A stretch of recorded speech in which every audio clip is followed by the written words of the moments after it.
আসসালামু আলাইকুম সুপ্রিয় দর্শক, কেমন আছেন সবাই? আশা করছি সকলে ভালো আছেন। আজকের এই ভিডিওতে আমরা চেষ্টা করব সংযুক্ত আরব আমিরাতের কাজ সম্পর্কে আপনাদের কিছু গুরুত্বপূর্ণ তথ্য দেওয়া। সংযুক্ত আরব আমিরাতে আমাদের বাংলাদেশি ভাইয়েরা কী ধরনের কাজ সেখানে করে থাকে, আসলে আমাদের বাংলাদেশি ভাইয়েরা বাংলাদেশ থেকে সেখানে আসলে কী ধরনের কাজে যেতে পারে, কী ধরনের কাজে যাওয়ার সুযোগ থেকে থাকে, সেই সব বিষয়গুলো নিয়ে আমরা কথা বলবো। বর্তমানে বিভিন্ন সেক্টরে আমাদের বাংলাদেশি ভাইয়েরা কাজ করছে, কোন কোন সেক্টরে মূলত কাজ করে থাকে বাঙালি, আজকের ভিডিওতে আমরা বলার চেষ্টা করব এবং সবশেষে আপনার ভিসাটা কবে নাগাদ খুলতে পারে সে বিষয় নিয়ে আমরা কথা বলবো। অবশ্যই ভিডিওটি আপনারা সম্পূর্ণ দেখবেন, বিস্তারিত বিষয় সম্পর্কে এই ভিডিও থেকে অবগত আপনাদের করা হবে। চলুন তাহলে কথা না বাড়িয়ে মূল ভিডিওটি শুরু করা যাক। ফার্স্ট অফ অল আপনাদেরকে বলি, মিডিল ইস্টের যে দেশগুলো আছে তার ভিতরে আপনারা জানেন ওমান, কাতার, বাহরাইন, সৌদি আরব, তারপরে সংযুক্ত আরব আমিরাত, এগুলা কিন্তু আপনার অন্যতম দেশ, ঠিক আছে।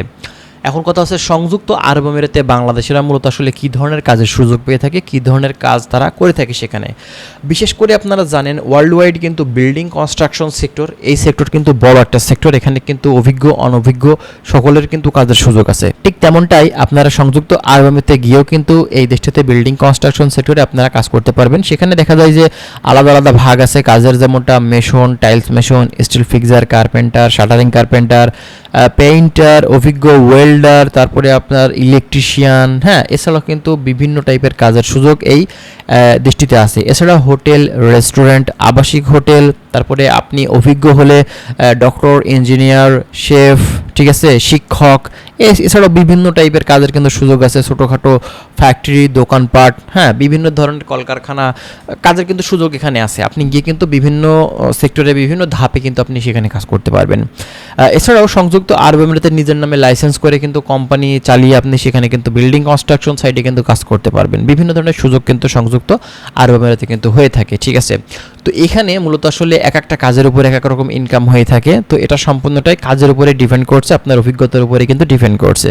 তো এই দেশটাতে বর্তমান পরিস্থিতিতে এখন সাধারণ লেবার ক্যাটাগরির ভিসা খোলা ব্যাপার নিয়ে আমরা কিন্তু অনেকেই উদ্বিগ্ন হয়ে বসে আছি, আসলে কবে নাগাদ এই ভিসা খুলবে, আমরা কবে থেকে যেতে পারবো। তো আসলেই এই দেশটাতে যাওয়ার যে ব্যাপারগুলো নিয়ে আমরা কিন্তু খুবই শঙ্কিত, কারণ দীর্ঘদিন থেকে ভিসা বন্ধ হওয়ার কারণেই কিন্তু আমরা এই দেশটাতে ঢুকতে পারছি না। তবে আমরা আশাবাদী খুব শীঘ্রই এই দেশটার পুনরায় ভিসা খুলে দিবে এবং আমরা আবারও কিন্তু এই দেশটিতে যাওয়ার কিন্তু সুযোগ পাবো। তো যাই হোক, আমরা প্রতিনিয়ত আপডেট তথ্যগুলো আপনাদেরকে দেওয়ার চেষ্টা করছি।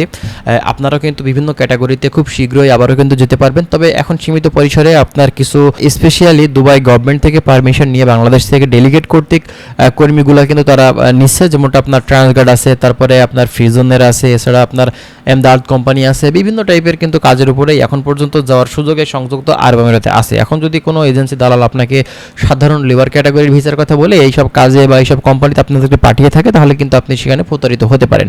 অবশ্যই বুঝে শুনে সার্বিক দিক বিবেচনা করে যার মাধ্যম দিয়েই যাবেন, আপনারা এগ্রিমেন্ট চুক্তির মাধ্যম দিয়ে সম্পূর্ণ করে তারপরে কিন্তু আপনারা যাওয়ার চেষ্টা করবেন।